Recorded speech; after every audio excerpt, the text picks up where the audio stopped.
Hi everybody, it's Dara, and I know you guys are sometimes curious how I do things, so I decided to show you what I'm up to.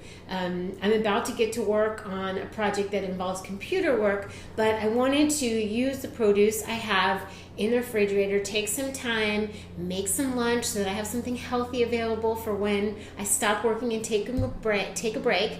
So I pull everything out of the refrigerator and I see, what do I want to use? What do I have a lot of? What needs to be used right away? Things that need to be used right away are my peaches. I got a flat of peaches and nectarines. So that speaks to me of, smoothies. If they're very soft, then you might as well just peel them and put them into a blender and make a smoothie, make an ice cream. If they are still firm enough, then cut them up into little pieces like I did here.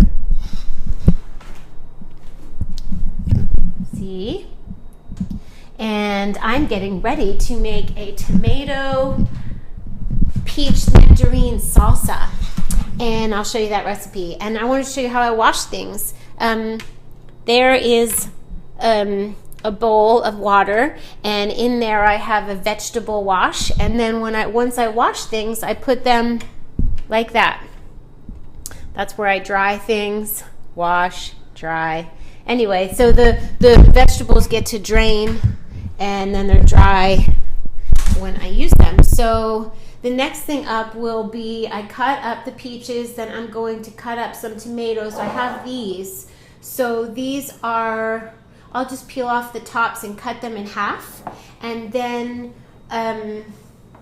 we will have that. I will chop some purple onion, and I'll use apple cider vinegar. I'll show you that in a second. So I'll get the tomatoes prepared and the onion prepared, and I'll show you what I do and how I'm going to serve it. So I'll be back in a sec.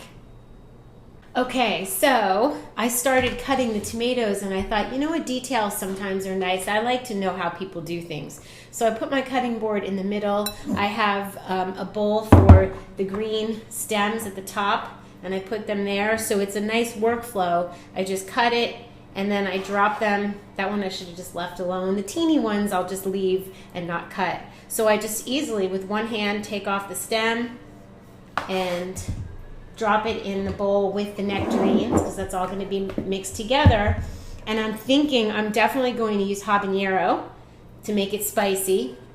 I'll use a little bit of honey, or you can use a little coconut nectar. I have habanero honey from Pacifica Honey Place and Honey Company, and it's just amazing. So what it has in it, it's got honey, so if you don't have that brand at home, it's got ginger, so you can do some fresh ginger, some habanero, a little bit of salt, and there's some citrus, some lemon in it. So if I were mimicking that, which I can do right now, is I will use lemon, ginger, honey, cayenne or habanero.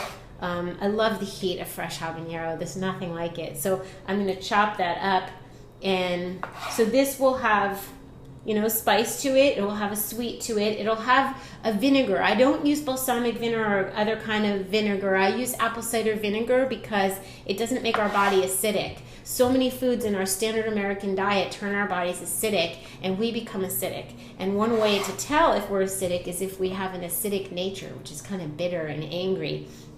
Alkaline people are very pleasant. Alkaline people are very calm. And we can get too alkaline, you know, we can get too out there and too calm and too peaceful. It's nice to have a good balance. So that's where the pH balance comes in. We want to be balanced. They say that disease cannot live in a properly pH balanced body. Disease cannot live in a place where our immune system is healthy. So all of this raw food that we eat is all about cleansing our body, so that we can learn how to intuitively eat for our body's needs, not crave the bad things.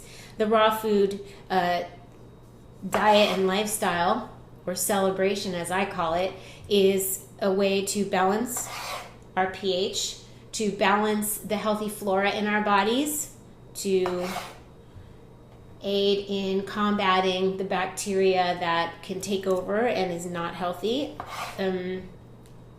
all bacteria has its place, but we want to have the healthy battle going on in us, not just one overtaking.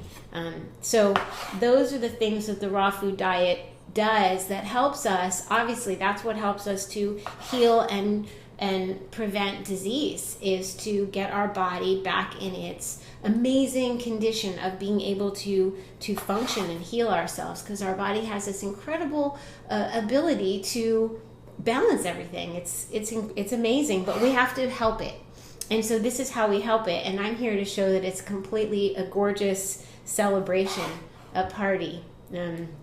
Nobody's going to be suffering when they eat this, like sweet and spicy tomato peach salsa. It's a treat. And I decided that I'm going to, since I have this, is cut little cabbage boats and just put the salsa in there.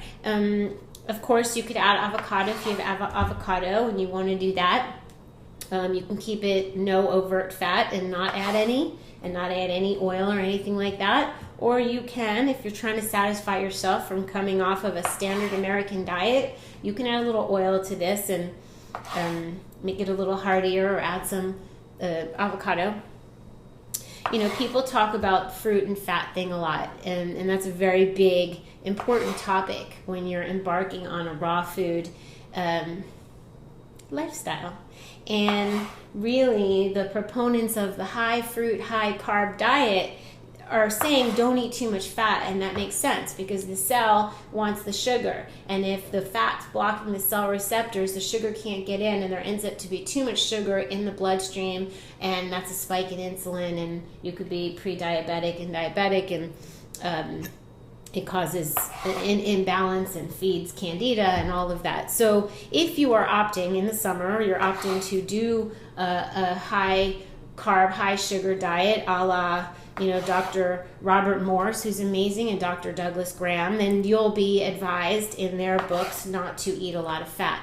And then if you read Dr. Gabriel Cousins, his Living Food Diet, which is amazing, it's a different approach. It's more fat. It's not more fats, but it's more of the greens, more vegetables, maybe a strawberry too. It's not big. He's not big on the fruit, the sugar. So that's really a decision you have to make for yourself. Like I said yesterday, nobody can be your guru, but do pick something that appeals to you. Pick the way I do it is I look at the countenance of the person giving me the information. How does my heart feel when I'm listening? What at this point I've cleaned up enough that I can really just listen to myself, and that's really where we want to get. We want to just get to intuitive eating.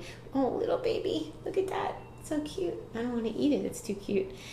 We can get to our own place of knowing where we're at, what feels good, and no one can tell us that. But if we're trying to heal disease, then follow a protocol. If we are trying to do a certain outcome, picking one and following it, and that's how I feel. As far as a fruit nut combination or a fruit fat, you want to go low on the fats if you're eating the fruit. If you're having a dinner of more like a nut or seed pate, you wouldn't want to right after eat something really super sweet like a fig dessert or some kind of like really sweet dessert, because the sweets want to move through quickly and the fats take longer to digest. So that will create that little battle where there could be gas and bloating. So you want to wait after having your salad with avocado in it, and then you wait an hour and a half and you could have your peach dessert. Ideally, you'd have the peaches first and then wait a little bit, and the salad with the fats could come later, so that way the fruits have been digested. So it's really, for me, the fruit combination is, I just think, common sense. It's rate of absorption, rate of digestion, and dried fruits can make you gassy. I'm cutting some. Be careful when you cut your habanero. Wash your hands after. So that's really what I wanted to say about that. I'm not super strict. Like, I will make chocolates and I put dried cherries and walnuts in them for a treat. But for the most part, every day for my living lifestyle, I do eat my fruits and nuts separately. I'm chopping some habanero. But to me, life is like a party, and if I am craving more fats, then I eat them, because Better to crave the good fats and eat them if your body's calling for them than if you go and, then all of a sudden you freak out because you've had like only like lettuce and fruit, and all of a sudden you just crave something. And who knows, maybe you might have cheese in your refrigerator, or you might stop for some kind of food when you're out, or your husband or your kids have food in the house, and instead of you eating that healthy fat hummus that has some fat in it or some avocado, you will grab something that is way worse. So I am a proponent of doing the best choice possible whenever possible, which the healthy fats are good. They're good for your brain. Let's just be mindful that it's not just this one big fat party day in and day out. If you eat a lot of fats one day, you might want to like curb it the next day. But when you're clean and clear and bright, you're just naturally do that. You regulate yourself. You gain a pound or two, all of a sudden you're like, yeah, I'm going to just lighten it up. Or you gain 5 and you're like, I'm going to lighten it up. Or you feel full-bodied or skinny or whatever you want to do. We can manipulate ourselves with food. We can help our moods with food. We can ground ourselves. We can lift ourselves up. So what are you up to? Are you up to doing marathons and biking? And you're going to be out and about and being active and exercising. Then the high fruit, high carb is so fantastic. Both are good for that. Any raw food, provided you're not eating cashew cheesecakes all day long. So that's my biggest thing, is like save those things for treats, but they're not going to sustain you day in and day out for a long time. But I do love the transitional diet, which means whatever, as long as it's organic and raw, if you're coming from the standard American diet, which is so bad. It's so bad. It's so clogging to our arteries and our minds and our hearts. And it leaves us hungry, it leaves us spiritually hungry and physically hungry, nutritionally, we're not getting good nutrient absorption if we're clogging ourselves up with the food that's out there in the world. So anything you do at home with love, with a little fat, with not a little fat, it's just so much better than what you're getting out there. If I don't chop this up fine enough, someone will get a big bite of a habanero. Woo! That's okay. Almond milk. If you eat something too spicy, they say milk. And since I don't have milk, I don't have dairy, I will use almond milk. Cools the palate. A nice glass of cold vanilla almond milk. Ooh, I love raw food. So here we have, so I'm going to get the apple cider vinegar. Where is it?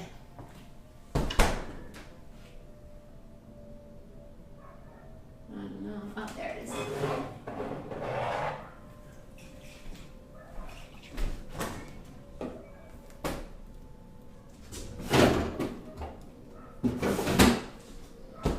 Okay, so since I have the habanero honey, it's going to be so super spicy. I'm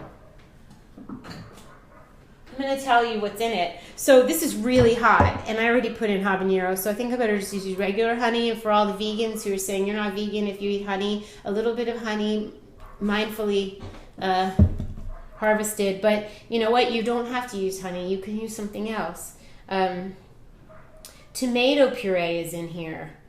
So we have tomatoes in here, onion, garlic, black pepper, allspice, ginger, and crushed habaneros. So I'm going to go for the regular honey, sage honey, and a little bit of honey, coconut nectar, coconut sugar, a little bit of apple cider vinegar. I didn't do the onions yet. We definitely want a little bit of salt. I'm using Premier Pink Salt from Premier Research Labs. It's so mineral rich. I'm loving it.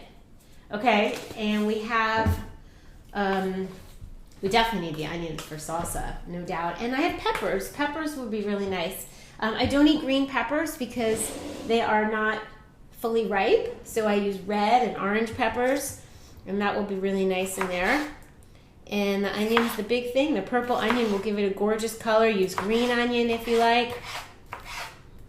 And since I'd like to add the ginger too. I think ginger will be really nice. And it's a party. Take a little time and make something like this to go to a party. Or make something like this and make some kind of like lime, make a mint drink, or make something refreshing over ice and sit outside and eat your party food in the style in which it's prepared, with love, with joy, and knowing that you're doing the very best thing. You're having the most flavorful, nutrient-rich, phytonutrient-rich food and helping your body detoxify. I mean, come on. Put some parsley in there for color. I think we need some green. Yes. And then served on purple cabbage. Beautiful. So that's what I want to say. So all of that stuff about being alkaline, having your immune system being able, if your immune system is attacking foreign invaders like toxic cooked standard American diet food, then the white blood cells are active in trying to like combat stuff that we're putting in. So if a germ comes by, which they always do, then we're not equipped. We're not able to combat the germs because our bodies are busy taking care of what we put in. So that's why what we put into our mouths just makes such a huge difference on so many levels. And we're waking up to that. We're really waking up to the fact that we can feel so fantastic. Prevent disease. Get 20 years younger, like my dad Herbie. Look at some of his videos. If he can do it at 85, for goodness sakes, change his whole way, anybody can, in my opinion.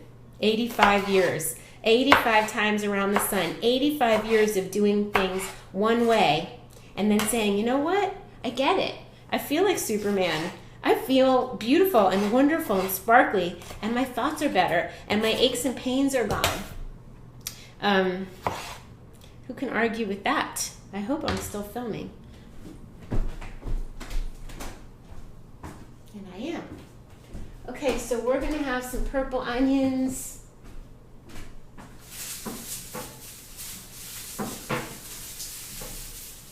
Look at these. I got these at the farmer's market over, I don't know, it's like 2 weeks ago. And they're here and they're happy, and just nice little sweet ones. So then what happens after we balance our immune system and our body's feeling good? Guess what? Our eyes get whiter. Our skin is able to produce more collagen and gets dewier. It's hydrated and it's younger looking and it fills out. There's not as much, wrinkles, or just acne clears up. All kinds of things just start to improve. So I'm pleased asking everybody to call it a celebration, not a challenge. It's fun. This onion, ooh, may make me cry. I normally have contacts in, so I don't feel a thing. Let's see if I feel it. When I'm wearing my glasses, I can feel it. And they say, my daughter always tells me, put a bowl of water next to your onion, because the onion gases are attracted to the closest body of water, which are your eyeballs, which I think is funny. No, I seem to be fine. Ta-da, it's so beautiful. And this is totally and completely no overt fat. So this fits in the high carb, low fat, raw vegan diet completely. And it's filled with flavor. And you can eat this and definitely not gain any weight if you're concerned about that.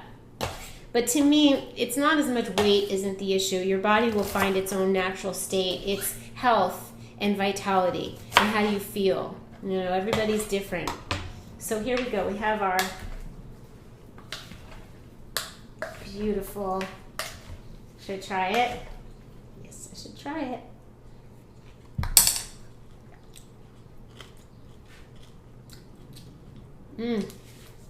So good.